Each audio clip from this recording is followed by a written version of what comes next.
বাঙালির বিনোদন এখন হাতের মুঠোয়। ক্লিক ডাউনলোড দ্য অ্যাপ নাও। আমার নাম সনাতন মিত্তি, আমি এই ঠাকুর বংশের ছেলে। সামান্য কাজটুকু করতে পারলি না? হুজুর হুজুর এবারের মতো ক্ষমা করে দিন হুজুর, একটা সুযোগ দিন হুজুর। চোখ, আমার সামনে দাঁড়িয়ে এই কথাটা বলতে তোর লজ্জা করছে না? হুজুর মরে যাবে না তো? মারতেই তো চাইছি। একটাকে মারলে বাকিগুলো শিক্ষা পেয়ে যাবে। যে ঘোড়া দৌড়তে পারে না, সেই ঘোড়ার কোনো দাম আমার কাছে নেই, কোনো দাম আমার কাছে নেই।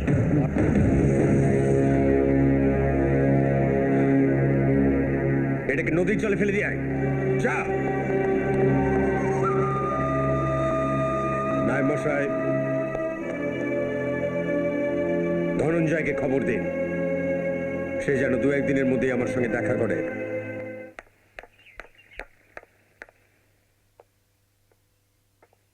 ছোটদা, ছোটদা, ছোটদা, চম্পাগুলো তুই আমায় ডেকেছিস? এ কি, এই অবস্থা তোর কি করে হলো? কিছু না রে, মার নামে মন্দিরে দণ্ডি দিয়ে পুজো দিয়েছি। শোন না, মার জন্য প্রসাদ এনেছি, এটা মাকে দিস। আমার তো আর ভেতরে যাওয়ার কোনো অধিকার নেই। আর মা যদি জিজ্ঞেস করে কে এনে দিল প্রসাদটা, তাহলে আমার নাম বলিস না, বলিস যে ভারতী দেবীর অধীনে থাকা কোনো এক গ্রামবাসী এনে দিয়েছে। দাদা, যা যা ভেতরে যা। গিন্নিমা, আপনার কথা মতো বড়বাবু আর মেজবাবুকে যা টাকা দিতে বলেছিলেন তা আমি দিয়ে দিয়েছি। ভালো করেছেন।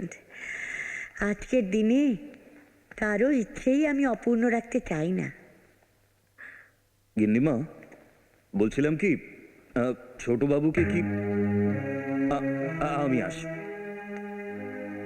নমস্কার দিদিমণি। মা, হ্যাঁ মা, প্রসাদটা খেয়ে নাও।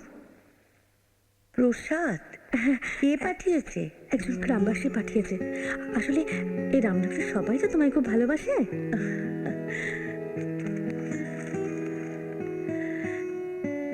ঈশ্বর সবার মঙ্গল করুন। দাঁড়াও দিদি, বলছি কি, ওই প্রসাদটা খাবার আগে গ্রামবাসীর নামটা শুনবে না দিদি? স্বপ্না ছেলে মানুষ, ও ভুল করতেই পারে। তা বলে তুমি কি সাংঘাতিক ভুল করতে যাচ্ছিলে? কি বলতে চাইছিস তুই? কিছুক্ষণ আগে অর্জুন, তোমার ছোট ছেলে, স্বপ্নার হাতে প্রসাদটা তুলে দিল, আমি নিজের চোখে দেখেছি।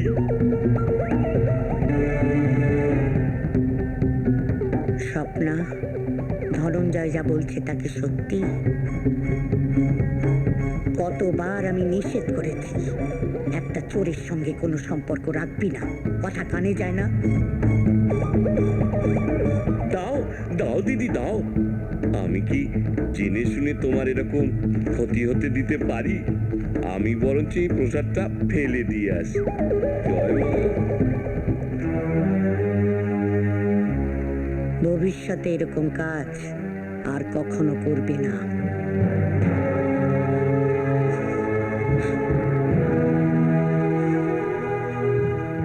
পারলাম না, পারলাম না দাদা, তোর প্রসাদ আমি মাকে খাওয়াতে পারলাম না, পারলাম না।